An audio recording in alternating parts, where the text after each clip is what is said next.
ನೀರಿನ ಸಮಸ್ಯೆ ಇದು ಎಲ್ಲ ನನ್ನ ಮುಳುಬಾಗಿಲು ನಾಡಿನ ಜನತೆಗೆ ಒಂದು ಮಾತು ಹೇಳಕ್ಕೆ ಇಷ್ಟಪಡ್ತೀನಿ ಶಾಸಕನಾಗಿ.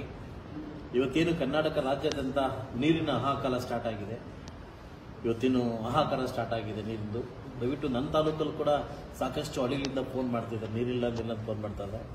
ಸುಮಾರು ನಿನ್ನೆ ಟಾಸ್ಕ್ ಫೋರ್ಸ್ ಮೀಟಿಂಗ್ ಮುಗಿಸಿ ಸುಮಾರು 1,73,00,000 ಅಮೌಂಟನ್ನು ಬಿಡುಗಡೆ ಮಾಡಿಸ್ಕೊಟ್ಟಿದ್ದೀನಿ. ಸೊ ನಾಳೆಯಿಂದನೇ ಕೊಳವೆ ಬಾವಿಗಳನ್ನ ಕೊರಿಲಿಕ್ಕೆ 84 ಊರುಗಳಲ್ಲಿ ಕೊಳವೆ ಬಾವಿ ಕೊರಲಿಕ್ಕೆ ಅದು ಪಂಪ್ ಸೆಟ್ ಹಾಕ್ಲಿಕ್ಕೆಲ್ಲ ಪರ್ಮಿಷನ್ ಕೊಟ್ಟಿದ್ದೀನಿ. ಈಗಾಗಲೇ ನಾಳೆಯಿಂದ ಟೀಮ್ ಹೊರಡ್ತದೆ. ಸೊ ಹಾಗೂ ಟೌನಲ್ಲಿ ಇವತ್ತೇನಾಗಿದೆ 4 ನಮ್ಮದು ಟ್ಯಾಂಕರ್ಸ್ ಇದೆ, ಅದ್ರ ಜೊತೆಗೆ 16 ಟ್ಯಾಂಕರ್ ತಗೊಂಡು 20 ಟ್ಯಾಂಕರ್ಗಳಲ್ಲಿ ಮನೆ ಮನೆಗೂ ನೀರು ಕೊಡ್ತಕ್ಕಂಥ ಸರಬರಾಜುವನ್ನು ಒಂದು ವ್ಯವಸ್ಥೆಯನ್ನು ಮಾಡಿದ್ದೀವಿ.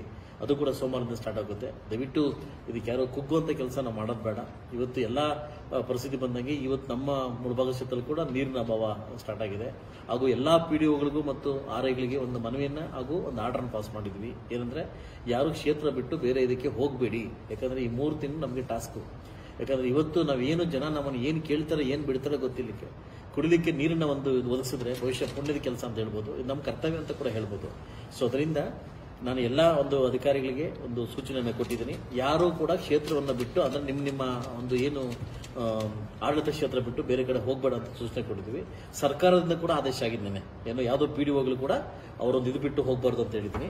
ಯಾರು ಈ ಟೈಮಲ್ಲಿ ಟ್ರಾನ್ಸ್ಫರ್ಗಳಾಗಲಿ ಯಾವುದೇ ಕಾರಣಕ್ಕೂ ಕೊಡಪ್ಕೊಂಡಿದೆ ಮಾಡಂಗಿಲ್ಲ. ಅದರಿಂದ ನಾವೆಲ್ಲ ತಾಲೂಕು ಆಡಳಿತ ಮತ್ತು ಶಾಸಕರು ಸೇರಿ ನೀರಿನ ಒಂದು ಏನು ಹಾಹಾಕಾರ ಇದೆ ನಿಭಾಯಿಸಲಿಕ್ಕೆ ಶತಪ್ರಯತ್ನವನ್ನು ನಾವು ಮಾಡ್ತಾ ಇದ್ದೀವಿ.